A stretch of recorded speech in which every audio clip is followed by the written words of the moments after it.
Salut à tous, nous voilà de retour. Smart Transfo, l'émission l'a bien nommée d'ailleurs, Loïc, parce que quand on a démarré ensemble Smart Transfo, on n'imaginait pas qu'en fait la transformation serait sans doute l'objectif de... Je ne vais pas dire la quasi-totalité des entreprises en cette sortie de Covid, mais enfin, pas très très loin. Voilà. C'est la priorité. C'est la priorité, notamment pour la rentrée, avec tout ce qui peut accélérer les échanges commerciaux, contrats, achats, relations avec les freelances. On va justement déblayer, décortiquer et lever ces fameux leviers de transformation. On voit ça, donc c'est parti. Notamment, là, on va rentrer dans les relations commerciales, ce qui permet de faire sauter les verrous des échanges commerciaux. C'est parti, c'est Smart Transfo. Donc, on y va tout de suite, Loïc, avec le premier débat. Le premier débat, donc, sur les processus achats, sur un des verrous, tu parlais de verrous, c'est la signature des contrats, notamment pendant la période de Covid, la période où le distanciel a pris son essor. Il y a un sujet qui a explosé, c'est la signature électronique. On va en parler avec HelloSign. Marc-Olivier est avec nous, le patron d'HelloSign en Europe, et Alexandre d'Hyperlex Software, une legal tech qui permet de gérer de bout en bout les contrats. Alors, 2014, c'est le point de départ puisque c'est ce qui a permis d'harmoniser et de rendre légale la signature électronique. Stéphane, je te rappelle le principe, c'est de pouvoir signer avec un PDF, globalement, un contrat, je le schématise, mais je laisserai Marc-Olivier confirmer ou non, mais c'est ce qui permet de signer un contrat en ligne sans imprimer, sans l'envoyer avec le... Bon. Avec plaisir. Oui, donc, septembre 2014, l'histoire se normalise au niveau européen parce qu'il y a un règlement qui est donc voté, qui est le l'eIDAS, et qui permet en fait de créer un cadre juridique qui va être reconnu par les 28 membres de l'Europe. Et donc, sur cette signature-là, en fait, c'est vraiment un cadre juridique sur tous les processus électroniques, mais qui intègre également la signature électronique. D'accord. Et donc, rapidement, il y a trois types de signature électronique. Il y a la signature simple, il y a la signature avancée et la signature qualifiée. Bon, simple, c'est j'ai une note de frais, je vais la signer, mais il n'y en a pas de valeur juridique au sens propre, je ne vais pas avoir de problématique au tribunal. Mais après, j'ai l'avancée. Et l'avancée, on va être plutôt dans un cadre, on va déjà devoir identifier le signataire, on va peut-être rajouter un code SMS pour pouvoir accéder aux documents. On va avoir un eurodatage aussi, c'est très important. Et puis aussi une piste d'audit, donc pour vraiment qu'on ait toute tout le séquençage de la génération de cette demande-là jusqu'à la signature. Et la qualifier, c'est vraiment quelque chose qui rentre dans le grade ultime de la certification. Ouais. C'est là où on a toujours aujourd'hui encore des besoins de signature manuscrite en face à face. Ouais. Bah ça, c'est la qualifier. On va pouvoir justement se substituer par rapport à une démarche en face à face avec une démarche distancielle. Tu penses au notaire, par exemple ? Par exemple, c'est un process où là, la différence avec l'avancée, c'est qu'on va avoir un opérateur qui, avec un appel vidéo, va pouvoir donc identifier et confirmer l'identité de la personne avec sa carte d'identité et il va ensuite donner accès au document pour la signature et ensuite va générer une clé qui va en fait sceller le document. Vous parlez des PDF et ça ensuite, c'est quelque chose qui est reconnu par toutes les instances européennes. Il a un agrément particulier à aller chercher, cet opérateur ? Cet opérateur de signature, oui, ça c'est nous, parce que nous sommes tiers de confiance, et HelloSign, on ramène les parties sur la signature, et donc c'est nous qui on va en fait s'associer aux trois étapes. Oui, mais est-ce qu'il a fallu que vous fassiez une démarche auprès des autorités pour avoir un agrément bien sûr. Alors, prestataire en France, de signature il y a l'ANSSI par exemple, mais après on a un trusted list, ça s'appelle en Europe, où on va avoir en fait toutes les différents protagonistes de ce process-là qui vont être. C'est l'ANSSI qui alors c'est pour la France. C'est pour la France, oui, bien sûr. Il y a d'autres acteurs, mais en gros, ANSSI, c'est la sécurité informatique. Exactement, voilà. Tout à fait. Et donc, est-ce qu'on peut considérer que les entreprises, globalement, notamment les grandes entreprises, sont plutôt en train de déployer le niveau d'usage numéro 2, l'intermédiaire ? C'est de ça dont on parle ? Alors, ce qui est certain, c'est que l'avancée, c'est le minimum requis. Le standard, on n'en parle pas. Donc oui, c'est certainement cette étape-là.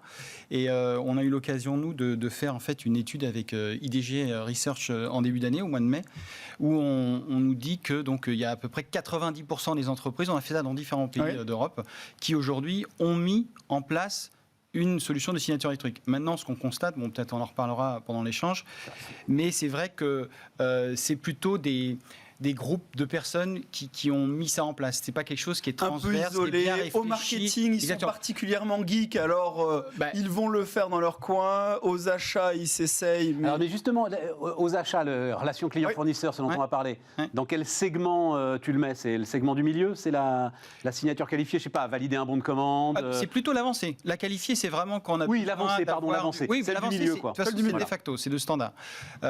Et donc voilà, donc ça aussi, c'est vraiment... Et qu'est-ce qui a été, en fait, c'est possible pour tous les actes de relation client-fournisseur, par exemple, aujourd'hui? Ça, aujourd'hui, c'est... L'AIDAS, c'est cette charte juridique, cet encadrement juridique qui va permettre de rendre acceptable toute signature électronique de documents. Non, parce que sur nos fameux délais de paiement, là, il y a sans doute évidemment un game changer, comme tu dis, très important. Sauf que, et c'est là où intervient Alexandre, sauf qu'il faut digitaliser le processus de bout en bout. C'est ça le problème, Alexandre. Voilà, il faut passer d'une petite équipe qui a été convertie à l'intégrer dans les processus métiers, parce que les logiciels achats, les logiciels RH, les logiciels commerciaux, les CRM sont dans l'entreprise depuis très longtemps, enfin bien longtemps maintenant, et ils ont des besoins de signature, notamment des contrats, et l'objectif c'est comment on fait parler les deux. Et c'est là où des solutions comme celles qu'on développe chez Hyperlex, de contract management, qui vient réconcilier l'ensemble des contrats de l'entreprise, l'ensemble des processus contractuels de l'entreprise. On va les dématérialiser, on va intégrer la signature électronique de nos partenaires, notamment de HelloSign, justement dans ces processus métiers déjà présents, pour qu'il n'y ait pas besoin de repasser par la petite équipe qui a cette solution, qui va devenir tout d'un coup le goulot d'étranglement des demandes de contrat, de la signature, etc. Voilà. Ce qu'on appelle, on en a déjà parlé ici, la transformation sans couture. Oui, tout à fait. Exactement. Donc c'est l'interopérabilité, pour faire simple. Exactement, puisqu'en fait, c'est à la fois l'interopérabilité avec une solution comme HelloSign, pour pas qu'il y ait besoin que ça passe par une personne qui va, elle, avoir le compte pour pouvoir uploader, etc. Donc tout est envoyé à signature en fonction des règles métiers définies dans l'entreprise, en fonction des règles de signataire, des règles de délégation, etc. Et sans couture, parce qu'on va aller chercher l'opérationnel dans son outil de travail. On ne va pas lui demander de quitter son CRM, son ERP pour basculer dans une solution tierce. En fait, tout ça se fait de manière sans couture. Depuis le CRM, on va pouvoir déclencher une demande de contrat, une validation, une signature, voire être informé que les contrats sont signés au lieu de relancer par téléphone. Alors, est-ce que tu as des nouvelles de mon contrat, etc. Oui, mais encore faut-il que l'ensemble des partenaires soient digitalisés. Si je reprends mon client fournisseur,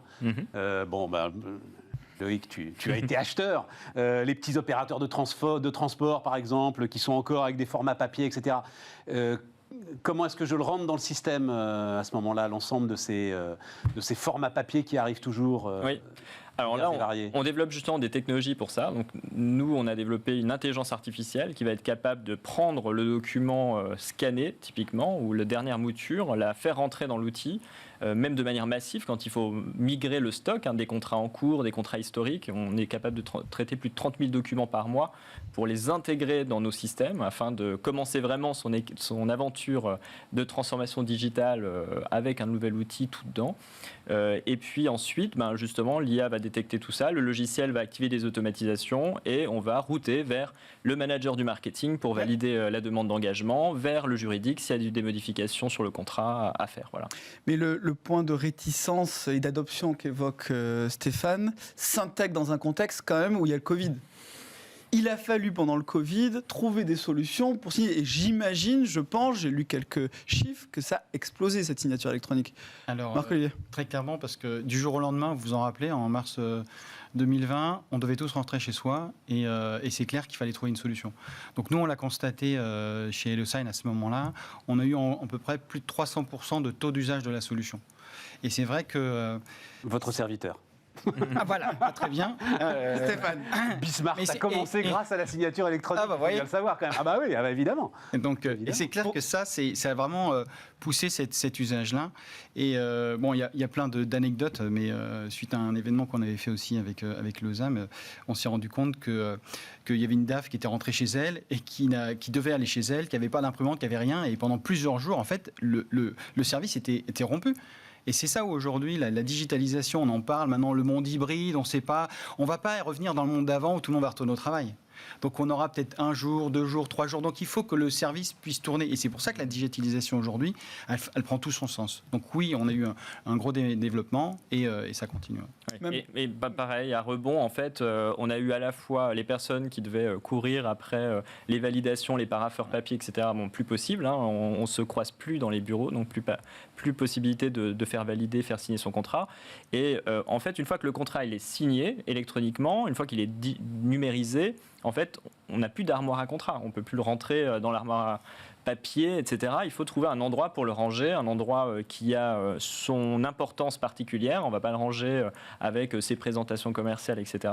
Et c'est là aussi où les besoins de solutions de contract management ont là aussi explosé, puisqu'on a la même croissance. Hein. On a fait x3 de nos revenus en un an suite à cet événement à la fois dramatique, mais qui a beaucoup poussé la transformation digitale. Et l'adoption. Et l'adoption. J'ai une petite question conso, justement. Parce que beaucoup de solutions ont émergé, évidemment, quand vous êtes sur une solution qui est avec des taux de croissance de 300%. Comment est-ce qu'on fait la différence? Enfin, je ne sais pas, petit tips, si on veut adopter une solution, à quoi est-ce qu'il faut faire attention? Où sont les points bloquants qui peuvent rendre la chose difficile? En tant qu'utilisateur? En tant qu'utilisateur, en tant qu'entreprise, en tant que PME, voilà, 40 salariés. En tant que président de Bismarck. Mais je crois, je suis en train de réfléchir, mais je crois que je n'ai pas signé physiquement un seul de nos contrats de travail. Incroyable. Voilà, donc, forte adoption. Oui. Mais voilà, une des choses qui est importante dans tous les choix que l'on fait, c'est l'adoption. Donc aujourd'hui, c'est la simplicité d'utilisation. Ouais. C'est ça, entre autres, qui va faire que l'utilisateur va bien accepter la solution. Et puis ensuite, autre élément que tu as dit aussi, alors là, on rentre plutôt dans le monde du professionnel, mais aussi, c'est l'interopérabilité, cette capacité qu'on va pouvoir se connecter. Je reviens sur cette étude rapidement sur l'IDG, là, qu'on a fait en début d'année. On se rend compte qu'en fait, même s'il y a 90% des entreprises dans le CPME, ETI, ce qu'on avait fait, qui avaient analysé en fait l'usage, en fait, on se rend compte que 87% disaient aujourd'hui que ça ne correspond pas à mes processus et 57%, je crois que ce n'était pas interopérable.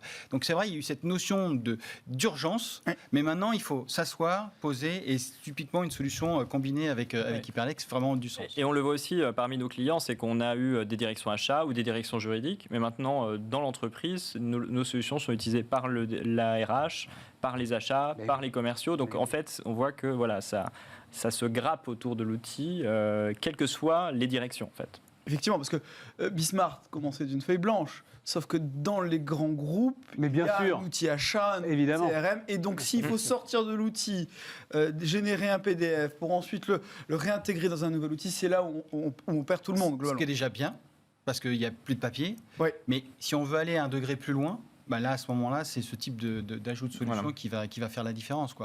C'est un enjeu de compétitivité à un moment ou à un autre aussi. Et tu penses que ça va être discriminant dans les relations clients-fournisseurs, par exemple, à un moment? C'est-à-dire cette possibilité de pouvoir digitaliser tout le process? Alors, je sais pas. Clairement. Je peux donner un exemple, mais j'ai eu un partenaire qui, lui, tous ses commerciaux, il les envoyait directement signer les bons de contrat, les devis chez le client, parce qu'il avait eu pas mal de problématiques auparavant. Maintenant, il fait tout à distance, mais la différence, c'est que maintenant, au lieu que le commercial passe du temps à aller chez ce client-là pour ça, qui n'est pas vraiment très intéressant, il va faire de la relation commerciale avec lui, il va pouvoir développer le client. Voilà. Donc il y a du gain de temps quand même. Et ce processus aussi, c'est la contrepartie, c'est ce qu'on renvoie à ses partenaires. Donc quand on divise par 5 le temps moyen de mise en place d'un contrat, le partenaire, il le ressent et il se dit, je travaille avec une société qui va vite et ça lui plaît. Merci beaucoup, merci messieurs. Donc je rappelle Marc-Olivier Delossagne, Alexandre d'Hyperlex. On va continuer à gagner du temps. On va parler d'agilité de la fonction achat tout de suite. On repart les amis, deuxième partie de l'émission, Loïc. Oui, une conviction. On arrive au bout d'un modèle d'optimisation infinie, optimisation sans fin de la fonction achat. On a eu un cycle pendant près d'une trentaine d'années où il a fallu optimiser les coûts, optimiser les dépenses, optimiser les processus et les organisations. La crise du Covid a montré qu'on est allé un cran trop loin et on a perdu en agilité. Donc, pour en parler, Franck Lheureux, le Chief Revenue Officer d'Evalua, une des rares licornes françaises, une pépite qui est partenaire de l'OSAM depuis... Comment ça, rare? On en a 15 ou 17. Mais c'est trop peu. C'est trop peu, Bon, c'est pas le d'accord. sujet, mais c'est trop peu. Et qui va justement nous en parler pour pouvoir gagner en agilité. Au fond, l'objectif maintenant, c'est de saisir des opportunités. Franck, est-ce que tu partages ce constat et cette conviction que je partage moi personnellement avec Loïc, on en a souvent parlé. Oui. Effectivement, la logique d'optimisation présuppose des ressources infinies et présuppose un paradigme qui évolue peu. Force est de constater, le Covid étant probablement en effet d'accélérateur, on doit changer de logiciel, on doit changer de paradigme pour lire le business de demain, adapter les organisations aux ruptures d'appro, aux ruptures de charges, à la difficulté de trouver ou recruter des talents ou de les conserver dans l'entreprise dans la durée. Donc oui, on doit basculer d'un monde où on cherchait à optimiser un pied de facture, optimiser une négociation ou une dépense, à un monde où on va demain accompagner et étendre l'entreprise à son réseau de fournisseurs. Faut se remettre du gras d'une certaine manière. C'est ça que. Il faut se remettre du gras et il faut se remettre de l'envie. C'est-à-dire redonner envie à ses fournisseurs. Ça d'accord, mais accompagner parce que l'entreprise. j'ai été très surpris de ce que tu as dit, Loïc, ça m'intéresse beaucoup. On s'est rendu compte qu'on avait été trop loin avec le Covid. on a Pourquoi tout processisé. Ah oui, c'est ça. Et donc, dès que le monde change, les process sont tous Ça tient invalidés. plus. Ah, oui. Ça tient Parce plus, que les process n'ont pas été définis Eh pour oui. appréhender le monde de demain. Oui. Et de deux, quand vous processisez avec un paradigme unique, vous risquez d'être 90% en dépendance à la Chine, à l'Inde, qui demain servent leur marché propre Ah oui, et ça, ne c'est un vous autre servent sujet, plus. oui, d'accord. Mais ça fait C'est partie ça, du même l'enjeu. sujet. Ça fait partie du même sujet, mais- Mais du même sujet. tu vas forcément aller au moins cher. Fournisseur Exactement. unique, logisticien unique, Exactement. massification, etc. Et nous sommes aujourd'hui sur des logiques de relocalisation. 550 entreprises relocalisées en France depuis le début du Covid. Impact sur les coûts. Tu crois pas? Impact sur les Non, pas un instant, la c'est le relocalisation, bullshit total. Mais Non, pas c'est grave. le cas. On cherche aujourd'hui les circuits courts. On doit réinventer son portefeuille de fournisseurs. Hier, un fournisseur vous a laissé tomber ou va vous laisser tomber demain. Vous allez chercher des alternatives locales, à proximité, parfois à un coût différent et un coût d'approche différent. Vous devez réinventer la manière dont vous avez imaginé, construit la relation fournisseur. Ça, c'est le paradigme d'aujourd'hui et de demain. Je veux bien, effectivement, mais enfin bon, bref, mais c'est pas notre sujet, la relocalisation, n'en parlons pas. Technologiquement, comment on peut, qu'est-ce qui change, qu'est-ce qui permet justement de gagner en agilité pour une fonction achat? Une fonction achat qui a quand même été un petit peu décriée en disant ça prend trop de temps, c'est trop compliqué, je préfère éviter de passer par la fonction achat en interne, ce qui a relevé l'indicateur clé, l'achat sauvage, c'est dur à dire. Tout à fait. Mais c'est absolument symptomatique de cette contrainte. Alors, technologiquement, est-ce qu'il y a des innovations qui permettent de Oui. faire gagner en agilité? Tu peux être concret sur ce point-là? Oui, bien entendu. Aujourd'hui, on propose à nos clients une plateforme collaborative en temps réel. Où est mon stock ? Est-ce qu'il est en transit? Est-ce qu'il est arrivé au port du Havre? Est-ce qu'il est disponible là où j'ai besoin de l'utiliser, si je suis un industriel, ou là où je dois le distribuer pour que mes clients s'en emparent? Donc, c'est déjà d'avoir une information complète Une information complète, de l'état en valide, temps réel. en temps réel, D'accord. pour tous les acteurs de la chaîne solidarisés. Ça nécessite, un terme qu'on emploie beaucoup aujourd'hui, l'interopérabilité entre tous les systèmes. Oui, Absolue. mais ça veut dire qu'il faut que le fournisseur joue ce jeu-là pour que toi tu puisses suivre le stock et la façon dont c'est Et livré. moi, mon métier, c'est de rendre la solution Evalua la plus simple d'usage possible pour le fournisseur, pour qu'il vienne à la fois déclarer ses capacités de production, par exemple, pour que le client qui doit commander dans une semaine ou dans un mois, Valeo ou PSA, qui sont des clients aujourd'hui, ont besoin de lire le stock en temps réel de leurs fournisseurs de rang 1 et rang 2, pour s'assurer que leurs capacités de production ne seront pas mises à mal par une rupture de charge. Et comment on fait? On construit un portail collaboratif, ouvert, où le dépôt de la donnée et la mise à jour de la donnée est totalement simplifiée. Mais alors comment ça se passe? Prenons Valeo. C'est Valeo qui va dire à un fournisseur, vous voulez travailler avec nous, alors il faut embarquer la solution Evalua? Allez vous connecter. Valeo va proposer à ses fournisseurs, recommander à ses fournisseurs de se connecter. Et bien entendu, il y a énormément d'avantages pour les fournisseurs à se connecter. Ils ont un accès en temps réel à la commande de Valeo qui les concerne, au règlement de la facture. Ils ont une visibilité en temps réel sur les capacités de production de Valeo. Et donc, ils peuvent même anticiper les commandes futures. Donc, on est sur un temps prospectif qui garantit l'agilité en retour. Avec toi, il n'y a pas de crise des semi-conducteurs. La- Enfin, en tout cas, les constructeurs n'auraient pas été pris par surprise comme ils ont été pris par surprise Je dirais sur qu'il cette crise des y aurait semi-conducteurs. probablement eu deux effets un tout petit peu décélérateurs. Un, on aurait mieux anticipé la projection du besoin, le rebond attendu, déclaré par les constructeurs et les fournisseurs de rang 1. De deux, on est dans un monde où on doit co-construire la valeur avec nos fournisseurs. Moi, j'aime beaucoup dire, il y a 20 ans, on fidélisait nos clients. Aujourd'hui, on doit aussi fidéliser nos fournisseurs. Ouais, la construction d'une relation à valeur ajoutée avec nos fournisseurs stratégiques fait ou fera que demain, un fournisseur qui est en rupture sur ses propres matières premières choisira quel client il veut fournir en priorité. Ça, c'est clair. Sauf que si tu optimises à outrance de manière infinie, tu ne rentres pas dans cette relation de partenariat et de co-construction. Absolument. Exactement. Donc, Tout le monde a y gagné. quelle recommandation concrète, si tu devais donner une recommandation concrète pour ceux qui nous écoutent, en un mot, Une recommandation concrète, pour gagner en agilité? changez de paradigme avec vos fournisseurs. Vous cherchez de la co-innovation, vous cherchez de l'agilité dans votre supply chain, vous cherchez à réduire les stocks morts. Vous voulez construire une relation, encore une fois, pérenne, à forte valeur ajoutée. Diversifiez vos sources d'achat et d'approvisionnement. Ne regardez pas le critère de coût comme le critère principal de contractualisation. La co-création de richesse au bénéfice d'un client comme un concert passe par de la digitalisation des achats, mais passe aussi par du bon sens. Dernier point, faites monter les directions achats au board. Ils ont des choses à dire. Mais tout le monde veut aller au board. Parce que c'est là que se passent les décisions stratégiques. La séquence s'appelle la conviction. Mille merci Franck Lheureux, mille merci Yves. Donc on passe à l'innovation maintenant. Merci. Troisième et dernière partie de cette excellente émission. Excellent. Non, excellente. Ça n'a pas toujours été. Mais là, c'est excellent. Je comprends quand même ça pour un compliment. On va parler de freelancing. Donc là, pour une grande entreprise, la capacité à gérer l'écosystème des freelances qui prend une dimension particulière avec le Covid, post-Covid, et évidemment quand les salariés remettent en cause leur statut de salarié et de dépendance qui permet de créer donc ce nouveau statut d'auto-entrepreneur, freelancing et gestion des startups. Pour en parler, un des leaders, voire le leader du secteur en France, Fabien, freelance.com. Freelance.com, connu pour la plateforme, mais en fait, c'est une myriade de sociétés avec une tendance d'acquisition à marche forcée. Fabien, directeur de la stratégie.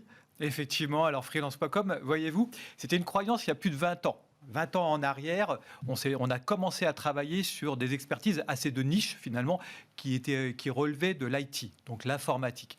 Et là, on a accompagné des experts tout au long de ces dernières années auprès de grands groupes, des clients.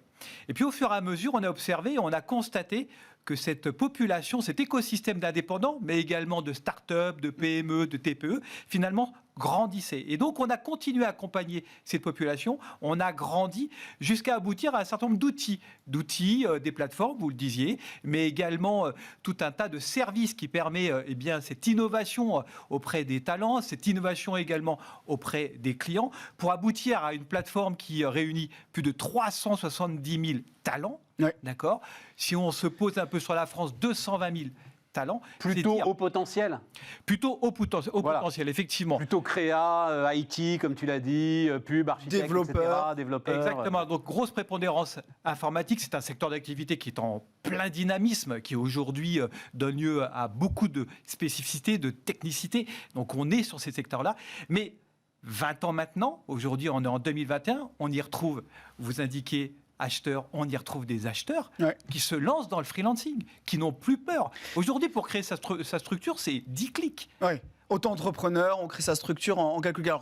T'es pas auto-entrepreneur quand t'es acheteur, parce que j'espère que tu vas vite faire exploser le plafond. Donc, tu espères. Oui. Alors, on peut avoir auto-entrepreneur, ils démarrent auto-entrepreneur, les gars. On peut avoir des schémas hybrides. Oui. Chez freelance.com, c'est plusieurs activités. On peut se lancer directement sur cette notion d'auto-entrepreneur, mais également en portage salarial. Ça nous permet d'avancer doucement et de concilier Ou alors salarié et SAS, indépendant. SARL, enfin on peut monter sa boîte, quoi. Tout à fait. Voilà, Tout à fait. Aujourd'hui, on est aller beaucoup sur comme ça. d'autres statuts. Quoi qu'il en soit, pour une grande entreprise, c'est un casse-tête de pouvoir gérer cette myriade, ces dizaines de milliers de freelances. Qu'est-ce qu'apporte freelance.com technologiquement? Comment vous innovez? Effectivement, c'est un véritable casse-tête. Parce que si on fait un peu d'histoire, aujourd'hui, on est véritablement sur un changement sociétal. Tout le monde s'inscrit dans cette notion d'auto-entrepreneur. Alors, qu'est-ce qui se passe? Chez freelance.com, l'innovation est au cœur même de notre mission, de notre rôle. Concrètement. Et concrètement, nous, on a l'habitude de dire que l'innovation, c'est également changer les choses et faire autrement. C'est pas simplement d'inventer, c'est également faire autrement. Et autrement, c'est la co-construction, c'est le co-développement, c'est de travailler avec les clients, avec les talents, pour sortir les outils de demain. Alors, on a une plateforme. Ouais, une plateforme. Donc, déjà, le premier point, c'est une plateforme avec la globalité des freelances, où on peut aller faire son marché et trouver la bonne compétence au bon moment. Tout à fait. Déjà, c'est de réunir en un seul canal toutes les valeurs ajoutées, tous les talents qui sont spécifiques. Et d'avoir une lecture, une visibilité concrète, une disponibilité. Il y a les tarifs ? Exactement, les TGM associés. Donc, ça permet de suite d'avoir une vue d'ensemble et de pouvoir travailler sur le projet en conciliant bien la ressource externe avec le salarié pour le projet donné. Deuxième élément, c'est cartographier, tu me disais, cartographier dans une entreprise l'historique de la relation avec les freelances. C'est toujours le même principe. On est sur ce changement. Donc, personne et aucune société, quelle que soit sa taille, son activité, n'échappera à des ressources externes. Donc, elle va en avoir de plus en plus. Elle va avoir un panel qui va grossir. L'idée, c'est de rationaliser, de massifier ce panel. Et donc, pour pouvoir le travailler, il faut en avoir une cartographie. Qui fait quoi, à quel moment, chez qui, pour quel budget? C'est tout l'intérêt d'un service achat aujourd'hui, c'est d'avoir une réponse à cette problématique. Assez souvent, personne ne le sait en fait. Les RH ne savent pas à combien de freelance l'entreprise fait appel, les achats ne le savent pas vraiment non plus. On a effectivement... C'est parfois en direct avec les métiers, etc. Hein. Exactement. C'est une question que nous posons au service achat, aux directions achats comme les directions RH, et on n'a pas un volume ou on n'a pas une quantification finalement, une quantité qui est exprimée. Et c'est là où ce qui est intéressant, je trouve, avec freelance.com, c'est qu'ils vont apporter le logiciel pour pouvoir gérer cette globalité. Tout à fait. Et alors, il y a un point, juste sur lequel je voudrais revenir, parce que c'était... moi, j'étais acheteur.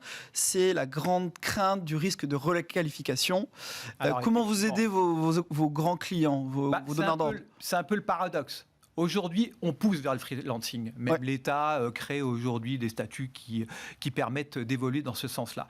Paradoxalement, on a aussi des lois qui sont un peu strictes, rigoureuses, qui sont, permettez-moi de le dire, pardon, c'est un peu rétrograde. Aujourd'hui, on a des difficultés à mettre en relation des talents externes, on les concilie comme des salariés, puis de suite, quand on veut faire exprimer tout cela, on peut avoir des notions de requalification, des dépendances économiques, des prêts illicites de main-d'œuvre. Donc nous, on accompagne les clients, on forme les opérationnels pour avoir cet équilibre entre le salariat et également la gestion d'un talent, puisque ce même talent, il travaille dans les équipes. C'est pas très compliqué quand même de dire aux mecs, enfin, notamment aux talents, vous n'avez pas le droit d'avoir un seul client, quoi. Voilà, c'est aussi simple que ça, finalement.